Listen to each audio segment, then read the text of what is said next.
Hi, this is Listening Oonaza.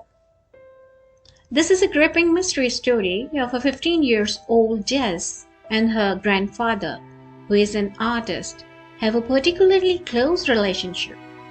He has suffered a heart attack but is still determined to accompany the family on their holiday to visit his birthplace. And to finish the painting, he has just begun. The hospital managed to keep him 3 days.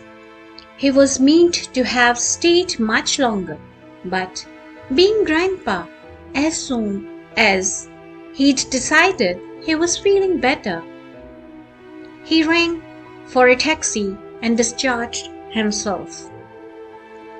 As he informed the extra-separated consultant, the family was going on holiday on August 20th. And this was the 19th. He needed to get home to pack. So he was home again. Jess knew it was a mistake.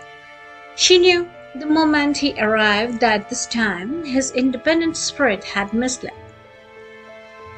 He seemed barely well enough to move, let alone go on holiday.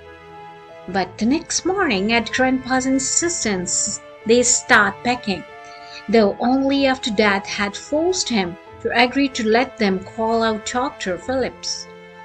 Some time later, Jess heard a tap at her bedroom door. "Come in, Mom," she said, not looking round. "Has Dr. Phillips gone?" "Yes." "And was Grandpa horrible to him?" "Not horrible, just, Grandpa-ish." Mom laughed. "Yes, Grandpa-ish." "So we are still going on holiday?" "Yes." Jess sighed. "We shouldn't be going on holiday. He's not well enough." "I know, but he's such a stubborn character he will probably pull through just to prove us all wrong. Anyway, are you ready?" "Yes." "Well then, see you downstairs." Jess found Grandpa in his favorite chair, and she thought at first he was sleeping. Then she caught a sparkle in the eyes. "How are you, Grandpa?" she said. "Still dodging the undertaker?" "Is the roof box ready?" "Dad's just fixed it on the car." "But how are you really?" "Fine." He glanced at her, then gave a wink. "So long as you are around." She looked away, trying not to show how much it hurt her to see him as frail as this. The grandpa she'd always known had been a man of vigor and energy. Despite his age, it seemed somehow unjust to see him any other way. "Do you think you will remember the place where we were going?" she said. "Course I will. I was born there." "But you were only 15 when you left." "That's right. Same age as you. And you have never been back since. So it will be different." He sniffed. "I'll remember it." "You wouldn't forget that place, would you?" What was it about Grandpa that was so reassuring yet so unsettling? He seemed utterly unconcerned about his condition. She saw her father at the door. "All right, Dad," he said. "Just looking after you." She wished he would keep raising his voice every time he spoke. Could Grandpa? He'd only started doing it since yesterday, and it made seem as though the heart attack had not only weakened Grandpa but rendered him deaf as well. "Jess is looking after me fine." "Well, let's get you in the car, then." He let them help him to his feet, then quickly waved them aside and reached for his stick. Jess stood back and watched his painful progress out of the sitting room. Dad hovering anxiously close by. Mom was waiting in the hall, and as she stood aside to let them pass, she caught Jess by the arm. "Come with me a moment," she said. Jess followed her, though, to the study, and there on the table, propped against the wall, was an unframed painting, unmistakably one of Grandpa's, yet unlike anything he had done before, and clearly nowhere near finished. "Do you know anything about this?" said Mom, and just shook her head. "I've never seen it before. I didn't know he was working on anything." Mom looked hard at her. "He did this last night, you mean?" "When he got back from the hospital, we put him to the part, remember? And he must have got out again, come downstairs, and worked through the night. And now he tells me he wants to take the thing on holiday to finish it. I don't know what drives that man. I really don't." Just stared at the picture. It was so different from his usual work. There was a river which dominated the scene, but not a river she recognized, just a fantasy river. Mom spoke again. "It's got a name."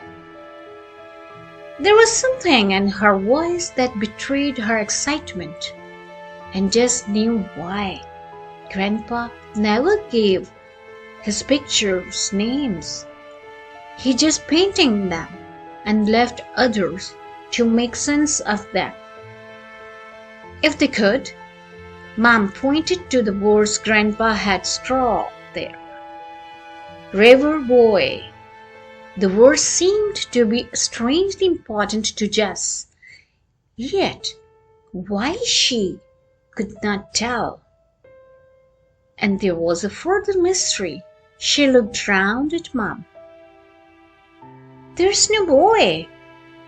"Strange, isn't it? Still, he hasn't finished it yet, so maybe he's going to put the boy in later. I was hoping you might know something about this painting, seeing as you seem to be a sort of muse for him." "Muse?" "Someone who inspired an artist." She knew what the word meant. Grandpa had often used it when she went to watch him paint, but generally it was just to say that the muse wasn't being kind to him today. He never suggested the muse had anything to do with her.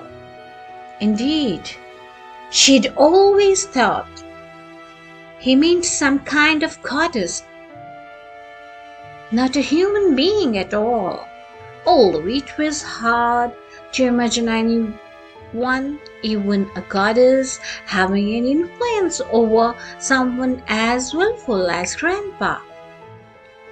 "But he doesn't need me to inspire him," she said. "He's been painting all his life." Mom spoke in a quiet, thoughtful voice. "But he's really only found himself in his painting since you were born. His earlier pictures all lacked something. After you were born, it's as though something started to motivate him, and it's gone on motivating him ever since. But he's never called me a muse or anything like that." "He wouldn't. But there's something. You don't know what it is, but something he gets from you, something really important to him. Well, let's get going. Bring the picture out to the car, can you?" Just waited until Mom had gone, then started down at the picture. Again, It's strange, but no doubt, as Mom said, Grandpa would put the boy in later. He would be strong enough to paint. She was sure he was so obsessive about the painting once he had started it. And this one, she sensed, was particularly important to him. And for some reason also to her, she didn't know why. She only knew that the more she looked at it, the more the presence of the absent boy seemed to grow, until finally it overwhelmed everything, pulling her irresistibly into the picture.